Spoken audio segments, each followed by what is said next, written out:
Welcome to our show. My name is Hector, and this is my dog, Dan. We're going to break down UFC 152 for you guys, and we're going to analyze the fight and also give our opinion as to who we think is going to win and why. The first fight of the night, UFC 152, September 22nd, is going to be a featherweight fight. It's going to be Charles Oliveira versus Cub Swanson. In my opinion, this could be the fight of the night. I mean, these two guys are explosive. They have great stand-up. Oliveira has excellent jiu-jitsu. So, in my opinion, Charles Oliveira has the advantage here because he has the jiu-jitsu and the good stand-up, whereas Cub Swanson has excellent stand-up, but on the ground, I really don't think that he's gonna put up a good fight for Oliveira. So Oliveira's last fight, he submitted Jonathan Brookins, the Ultimate Fighter winner. He's got great jiu-jitsu. He submitted him. So Cub Swanson, last fight, he knocked out Ross Pearson. I wouldn't really look too much into that though. Ross Pearson, in my opinion, he just came off that DUI, so he didn't really look all that impressive to me. So what do you have to add to this, Doug? For the Cub Swanson Charles Oliveira fight, I simmed it last night on the game, and it came down to Cub Swanson winning most of the fights, 8 out of 12 matches, and none of the fights went to a decision at all. Cub Swanson either knocked him out or submitted him, and Charles Oliveira pretty much didn't have anything for him. Having said that, I actually think that Charles Oliveira is a lot better in real life than the game gives him credit for. And I'm gonna say that Charles Oliveira will win this fight by submission in the first or second round. Yeah, my pick for this fight is also Charles Oliveira. I believe he'll submit him in the first or second round. So we definitely agree on that one. The next fight of the night, Matt Hamill versus Roger Hollett. This fight, honestly, I'm not really too interested in. I'm not really excited for it. I hope Matt Hamill wins. I think he has a good story behind him.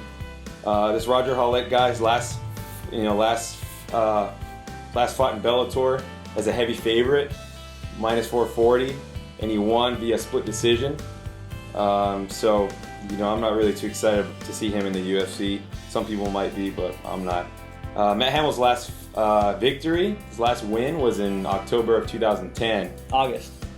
Yeah, so it's just... Oh, his last win. I think you said his last fight. Yeah, it's a long time ago. His last two fights, he lost to Rampage and Gustafsson. So, yeah, Rampage fight wasn't really exciting to watch. Matt Hamill didn't really have anything to offer. The Gustafsson fight, he got knocked out. But I will say this. He did beat John Jones. If you don't believe me, you can look at the stats. Well, he didn't actually beat him. We know who was going to win that fight, and we know who was winning that fight. John Jones got disqualified. But it's still funny to think, that Matt Hamill has a victory over John Jones. So for that fight, I'm going to pick Matt Hamill, but I wouldn't. If some people like to bet, if you guys like to bet, if you girls like to bet on the fights, I wouldn't bet on this fight. I think it could be completely unpredictable. We've seen it before in the past, where a guy comes back, or a guy fights in the UFC for the first time. So it's just I would stay away from it. What do you think, Doug? This is an interesting one. I think Matt Hamill's also going to win. Let me tell you why. His original opponent for this fight was Roger Hollett. Hollett was injured, so he was set to fight the Janitor. Janitor's injured, Hollett's back in. And most people don't know this, but Hamill last fought Gustafsson, and I truly believe he was winning that fight before he got caught. So I'm going to give it to Hamill all day over Roger Hollett. But yeah, it's a do not bet. Yeah, so we agree on that. Matt Hamill, it would probably be a decision. I think it'll be a decision. A classic decision, Matt Hamill. Yeah, it's a boring decision, so that's that. Let's not spend any more time on that. So the next fight will be a good fight. I'm excited for this fight. Michael Bisping versus Brian Stann. Michael Bisping's last fight, he lost a decision to Chael Sonnen. Some people think that Bisping won that fight. I'm not one of them. I think Chael Sonnen won that fight easily, 2-1. So, but before that, he'd been on a real good roll. He beat he beat a bunch of guys up. Not the best guys, but still some UFC fighters. And then Brian Stann, last fight, he knocked out Alessio Sakara. And the fight before that, he got subbed by Chael Sonnen. So, I mean, in this fight, we've got two stand-up fighters. Brian Stann doesn't have to worry about being taken down. So, two stand-up fighters. Brian Stann has a knockout power. So that's something Bisping's going to have to be real careful about. And Bisping has been knocked out. You know, we saw him get knocked out by Dan Henderson and, you know, just a classic at UFC 100. So, Brian Stann has a knockout power, a good stand-up. And he's really intelligent. I mean, this guy, he's really smart. He has a great game plan. He works with Greg Jackson, so you know he's got a good camp. He's a smart guy. And Michael Bisping, he's more, in my opinion, of a decision fighter. You know, he uses the footwork to get good angles and good positions. So I'll see him, you know, going around Brian Stann, getting the right position, getting the punches and getting out. So. For this fight, I'm gonna pick Michael Bisping. I'm definitely gonna go with Bisping via decision. See what my dog has to say. This fight I also simulated on the game last night, and it came out to Michael Bisping barely beating Stann 7 out of 12 matches, with no fights going the distance. I don't think that will be the case. I do think we will see a 3-round decision, either 30-27 or 29-28 for Michael Bisping winning. Let me tell you why. Michael Bisping has great cardio. Brian Stann, he's an excellent fighter. He's got knockout power, but he tends to make a lot of bad decisions sometimes in his fight, like his fight with Chael Sonnen. There was no reason to go for that leg kick in the second round after he got taken down in the first. So I'm going to say Michael Bisping is going to win a decision just based on the cardio, and Brian Stann is just going to have to step it up. I'm going to be rooting for Stann, but I just don't see it happening. Yeah, same here. That's a good point. I'll definitely be rooting for Stann. I'm more of a fan of Brian Stann than I am Michael Bisping. But let's get I love the story. I love the story behind him. But Brian Stann's improving, and he still has a lot of improving to do. And you know, Michael Bisping, I think, will dance around him, you know, hit him, beat him up, and get the decision. So we'll move on to the next fight. This fight I'm really excited for. Joseph Benavidez versus Demetrious Johnson for the flyweight title fight, 125-pound belt. So I mean, this fight I'm really excited for. I think Demetrious Johnson learned from when he fought Ian McCall the first time they came to a draw. It was a draw. He did something really strange. Johnson did with his diet. He had a low carb, like almost no carb diet going into that fight.